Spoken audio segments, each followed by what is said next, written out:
Hi, Joe Alton, MD here, also known as Dr. Bones of the survival medicine website doomandbloom.net, co-author of the Book Excellence Award-winning 4th edition of the Survival Medicine Handbook. Today I'd like to talk about how a sense of community affects your chances of survival and your health in times of trouble.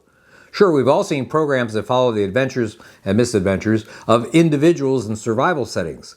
Sometimes one or two rugged survivalists will even survive an off-grid challenge, even naked, for a period of time. Despite this, if you look at the results of extended time alone in the backcountry, you have to come away with the feeling that isolation, surprise, surprise, is a bad thing for human beings. Let's imagine that a monumental disaster has occurred and you have survived.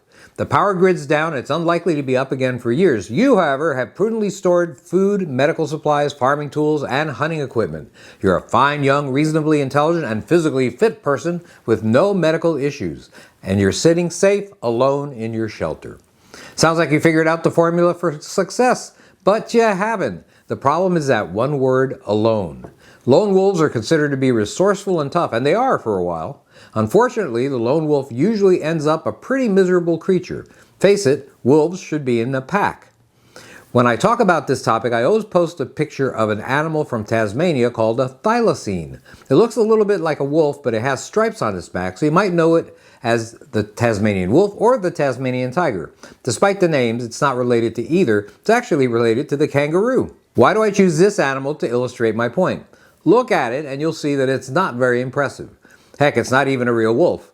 The reason is simple. The Tasmanian wolf is extinct, and if you try to go it alone in a long-term disaster, you will be too. The most basic way to help assure your well-being is to have help.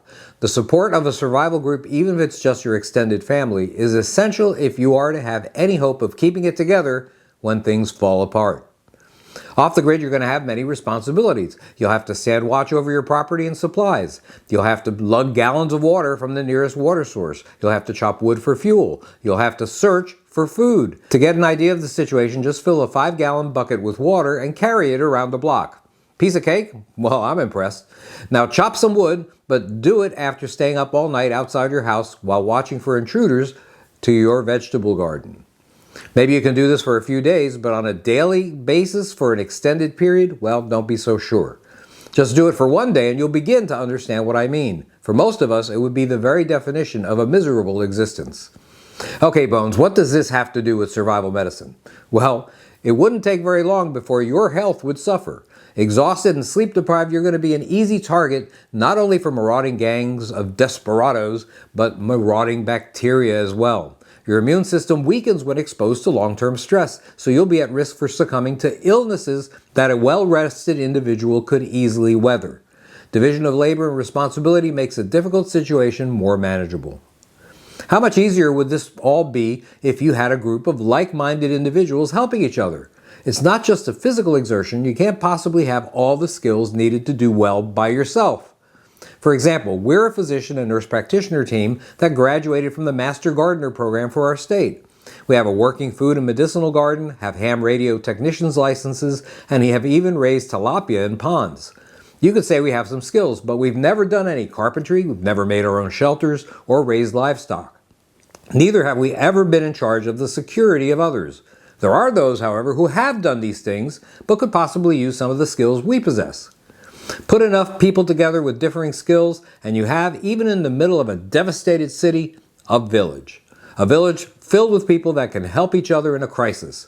A rugged individualist might be able to eke out a meager existence in the wilderness alone, but a society can only be rebuilt by a community.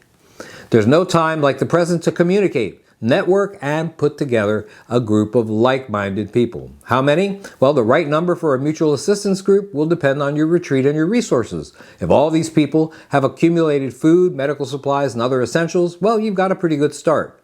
The ideal group will have people with diverse skills, but similar philosophies. This is difficult to accomplish after a disaster has occurred.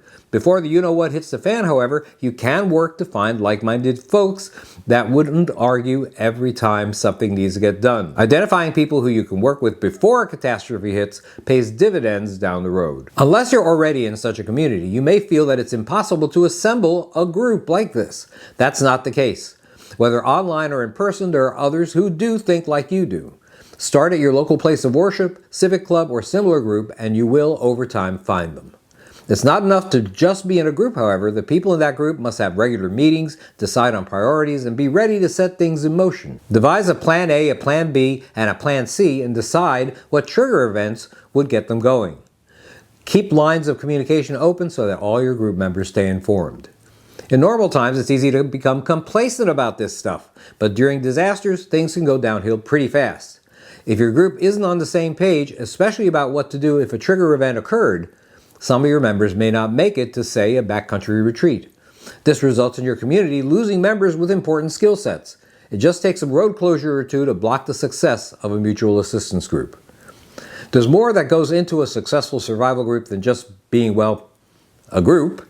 Consider a copy of Charlie Hogwood's excellent Survival Group Handbook for good advice on how to put together a harmonious survival community. It'll help you succeed even if everything else fails. This is Joe Alton, MD, that old Dr. Bones, wishing you the best of health in good times or bad. Thanks for watching. Hey, our 4th edition of the Survival Medicine Handbook won't teach you about successful group dynamics, but it will teach you how to deal with over 200 medical topics off the grid. And don't forget to get your family medically prepared with quality kits and individual supplies from our entire line at store.doomandbloom.net. You'll be glad you did.